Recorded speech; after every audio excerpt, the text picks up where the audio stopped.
Walang epekto yung impeachment laban kay VP Sara Duterte. Walang epekto yung mga paninira nila kay VP Sara Duterte dahil mas lalo pang tumaas ang satisfaction rating ng ating Vice Presidente. Imbis na masira, mas lalo pang dumami ang mga tao na nasisiyahan sa kanyang mga ginagawa o sa kanyang trabaho. Mas lalo pang tumaas sa survey. Walang epekto po, kaya hindi talaga nila masisira ang Vice Presidente kahit anong gawin nila, kahit ano pang sabihin nila, hindi naniniwala ang taong bayan sa kanila. Biruin mo, may impeachment na, may sinasabi pa kung ano-anong paninira laban sa Vice Presidente, pero mas lalo pang dumami o tumaas ang satisfaction ratings. Kung sa baga, mas lalo pang dumami ang mga taong naniniwala o nasisiyahan sa trabaho ng Vice Presidente. Biruin mo, tumaas pa. May impeachment na yan ha. Mas lalo na siguro kapag walang impeachment. Nako, mas lalo na. Di ba? May paninira pa pero walang epekto kaya hindi talaga nila mahihila pababa ang Vice Presidente.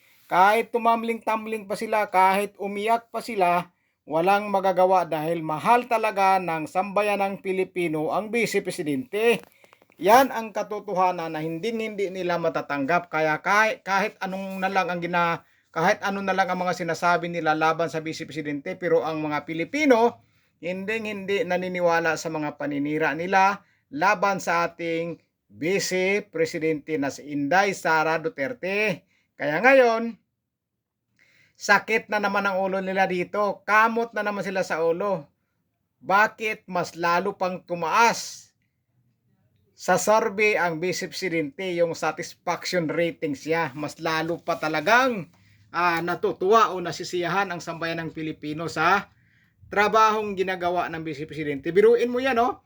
Malayo pa lang siya pero inaabangan na talaga siya ng mga Pilipino na nagmamahal at sumusuporta sa kanya.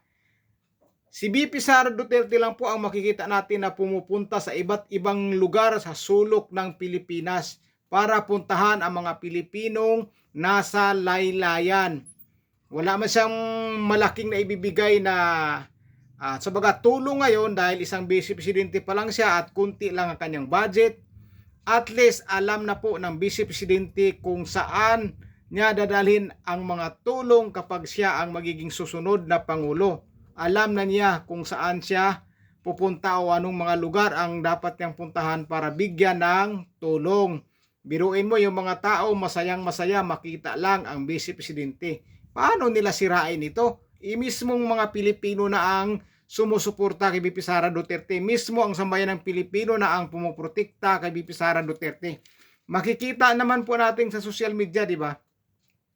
Kapag may naninira kay Vice President Sara Duterte, yung mga supporters niya o nagmamahal sa kanya ang sumasagot sa mga taong naninira laban sa ating Vice Presidente. Biruin mo yan, no?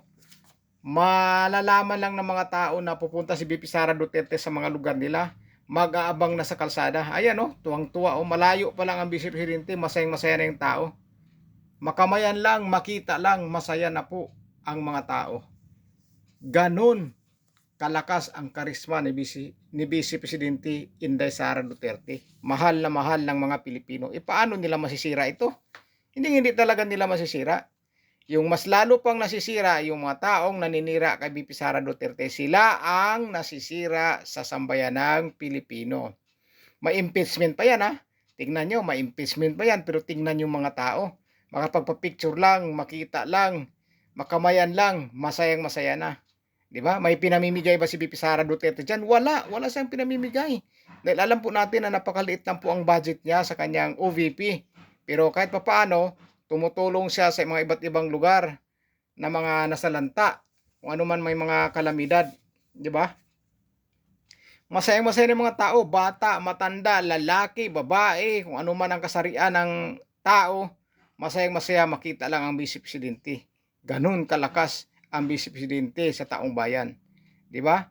Kaya sabi nga ng isang mayor sa sa Talakag na kinausap niya si VP Sara Duterte, sinabi na, "Ma'am, huwag ka magpawala ng pag-asa, magpakalakas ka para lang sa amin." Biruin mo, isang mayor sinasabi na Magpalakas ka ma'am para lang sa amin. Lumaban ka ma'am para lang sa amin.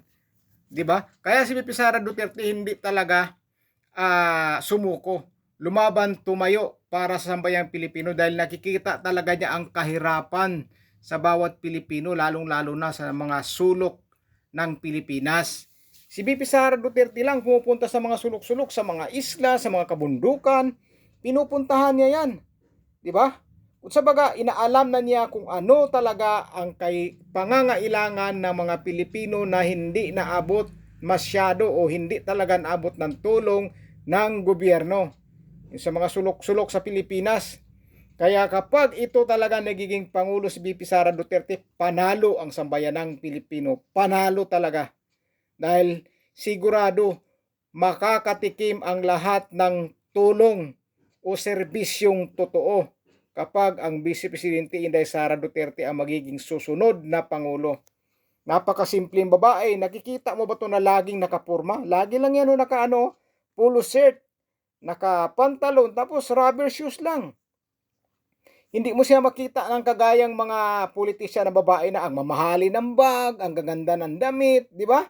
Nakikita niyo ibang mga opisyal ng gobyerno na grabe kung mandamit, grabe kung magbitbit ng bag yung mga babae. Pero si VP Sara Duterte, nakita mo ba ito na nagbitbit ng bag pambabae? Wala tayong nakikita na si VP Sara Duterte ay may bitbit na bag na mamahalin at may suot na rilo na mamahalin at may suot na pintas na mamahalin. Wala kang makitang alahas na susuot ni VP Sara Duterte. Hikaw ka eh. Wala kang makita sa kanyang hikaw na nangingintab sa sobrang mahal. Di ba? Ibang opisyal ng gobyerno ko yan. Nakikita mo na yung kamay nangingintab sa kung ano-ano pang mga abubot yan, yung liig, yung tenga, yung bag, yung damit. Diba? Pero si VP Sara Duterte, napakasimple lang. Tingnan mo yung hikaw niya. Di mo makikita na talagang mamahalin o makintab. Talagang makikita sa mga tao na ang ganda ng hikaw. Wala. Ni mismong kasuotan, lagi lang naka-t-shirt, naka-polo shirt, naka-pantalon, naka-rubber shoes. Yun lang palagi ang suot niya, di ba? Wala kang makita na talagang sosyal ang Vice Presidente. Napakasimpleng babae lang para talaga sa masa, sa taong bayan ang Vice Presidente. Diyan po ang puso ng mga Duterte sa mga mahihirap. Kaya nga nagagalit siya noong panahon na mayor siya, nung maididemolish na mga kabahayan na sinasabi niya, hintayin niyo muna ako, pag-usapan natin, huwag niyong idemolish dahil nga wala pang malilipatan yung mga tao. Pero tinuloy, kaya siya nagalit. Ganun ang puso ng Vice Presidente sa mga taong nasa ibaba. Di ba? Kaya kapag siya talaga naging susunod na Pangulo, panalong-panalo po talaga tayong taong bayan. Panalo at hindi natin pagsisisihan yan kung siya ang magiging susunod na Pangulo. Panalo po tayo. Sigurado po yan. Sigurado yan. Nakikita ko. Panalo tayo at hindi talaga tayo magsisisi. Grabe. Kaya yung mga tao talaga na nagmamahal sa kanya, hindi sila mabibigo kapag si VP Sara Duterte ang magiging susunod na Pangulo. Talagang hindi sila magsasabi na nabudol sila, hindi kagaya ngayon. Talagang pag si VP Sara Duterte, makikita mo ang tunay na gobyerno at tunay na may malasakit sa taong bayan at sa bansang Pilipinas. Makikita natin yan kay Vice President Sara Duterte, ang inaasahan ng bayan. Yan ang katotohanan. Pag VP Sara Duterte, panalo ang bayan.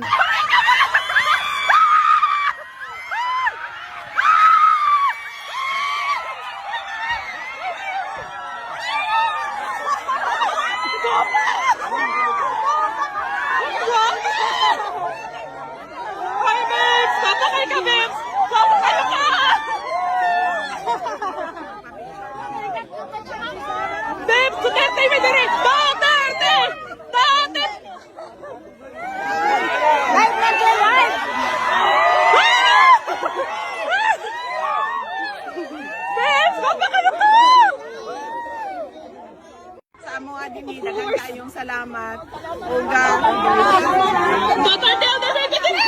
Salamat po sa inyong Salamat po sa inyong padayon nga suporta sa among opisina. Of sa inyong pag-ampo para kay dating Of President. course. Yan po ginamit.